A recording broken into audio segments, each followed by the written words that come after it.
शायर झाला, माझ्यावर तो शहारे आले. पाहिलं किती संपन्न आणि समृद्ध आहे आपली मराठी संस्कृती. याच्या समृद्ध संस्कृतीचा कणा आहे ती आपली मराठी भाषा.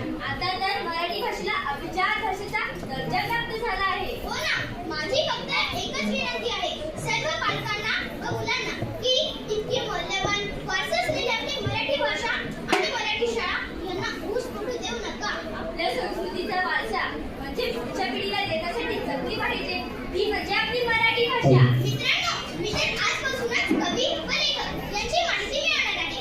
वाचनालयात जाऊन मराठी वाचन संस्कृती विकसित करणार आहे. मग काय मित्रांनो, तुम्ही पण करणार ना? जपू वारसा संस्कृतीचा, वाढवूया सन्मान मराठीचा.